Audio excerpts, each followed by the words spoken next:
Hello again, guys. It's Gregolo Productions here on the Preco Stickwick Productions channel, and I've got something for you today. Another oddball, well, maybe not oddball project, whatever you want to call it. Another project that isn't my usual stuff. It's this blue Torcan fan. I did not pay $25 for it. I paid $15. This does work. It's not open circuit, but it does need a service, so we're going to give it one. Otherwise, I can't find a model number on this one. I'm sure the other Canadian fan collectors are probably going to be able to identify this. Someone has added those feet on. I don't think those are original.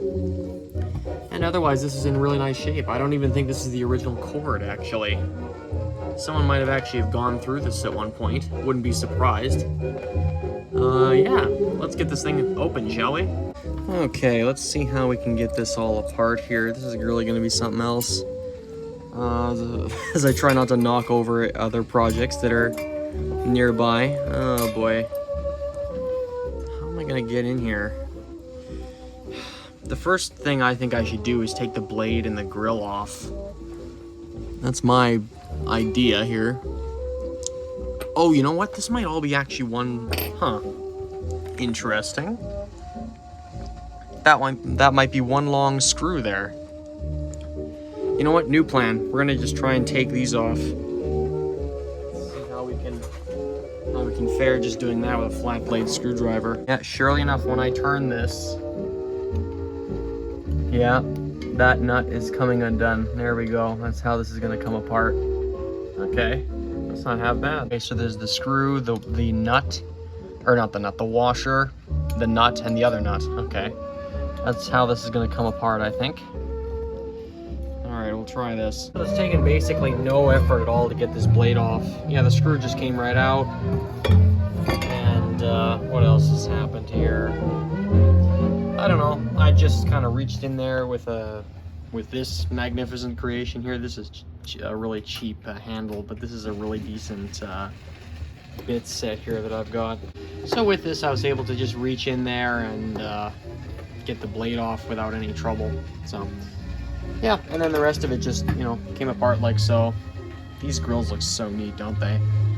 They're dangerous if you have kittens or small children, but they just, I don't know, there's just such a look about these things, just absolutely fantastic. Okay, so, all four of these screws, or all three of these are gone now. So I'm wondering how this pulls apart exactly. This probably comes off like that, doesn't it? There's a wing nut there. Call me a wing nut. Whoa, okay. That happened. Okay, interesting. Yeah. That's an expression that isn't used enough. Calling people wing nuts, I think that's just hilarious. So there's a little tension, whatever the heck that is up there. Little tension star, whatever you want to call it. Okay. There's the parts container, by the way. This is where everything is. Okay, is this gonna pull off now, or how does this... Or do I need to disassemble more stuff? Might have to pop this apart somehow. I'm not sure if this will just come freely, or... It's probably gonna be... I don't know. Whoa. Been told by a friend that this pops apart, not the switch, but the oh, what? Oh, okay, I guess that just okay. That nut comes off. I thought this whole switch unit would just come out of here, but I guess not. Yeah, these two parts are friction fit, so I'm gonna try and possibly hammer this off. I'm not sure what exactly is gonna happen here. We're gonna try this and just see where we wind up here. No idea if this is going to work or not.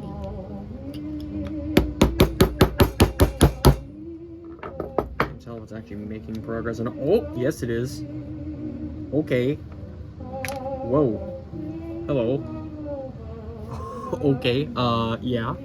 So, what is going on here exactly? Okay, we got our bearing. That's a washer there for sure. Rubber grommet. Okay, that's there. This is interesting. The switch is floating in air. I guarantee this has been rewired at some point, which is, you know, fine and dandy. Yeah, okay. I'm gonna try and do this with the front as well. I didn't expect this to actually work. I don't know what I expected to happen, but... Okay, does it do anything now?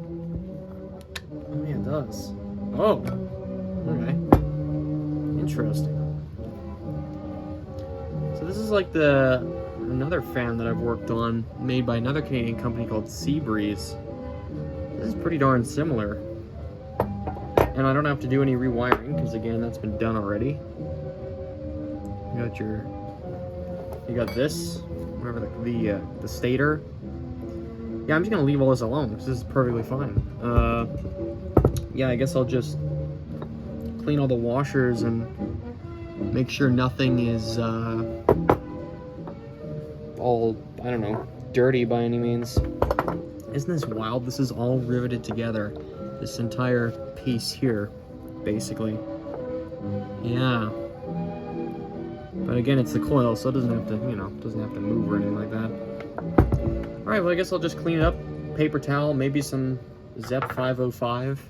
I know I'm not submerging this in liquids for sure. That's definitely not happening.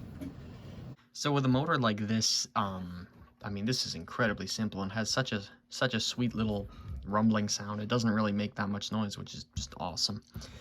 With a motor like this, I've noticed I haven't really worked on too many fans in my time, but the ones I have worked on, there's always some type of playing around that needs to happen, especially with the bearings.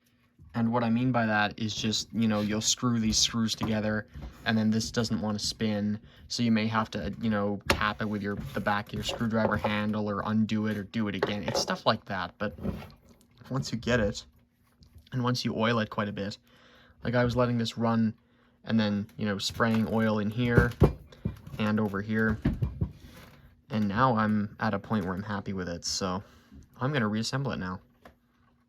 Okay, so we've kind of backed up here, and what I mean by that is we've actually put it back together, but then taken it apart again. Well, why in the world would we do that? The oil I used was Mobil OW-40, and that's engine oil, and I primarily use that on alarm clocks depending on the situation. That does not work too great for fan motors, and I didn't really know that, so we've gone back, cleaned that oil out, and we've switched it out for 3-in-1. And now, nothing happens. Let's turn the power bar on here.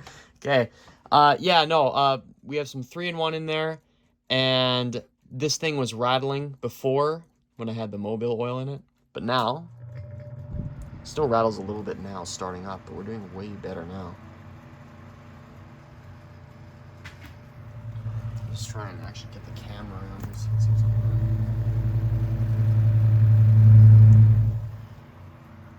This, I'm not sure if the bearings are slightly worn in this, or the blade is slightly bent. Actually, no, sorry, not the bearings. I don't know where I got that from. I don't know if the blade is slightly bent in this. It does make a teeny little bit of noise, but it's significantly better than it was before. I'm probably going to keep pumping this thing with oil. It's a cute little fan, and it works well. I'm already getting cold over here. So, it's a fun little Torcan. You know, if there's anything else that goes on with it, I'll upload, or, you know, I'll update it. But this is it. It's just a motor, and that's the whole shebang right there.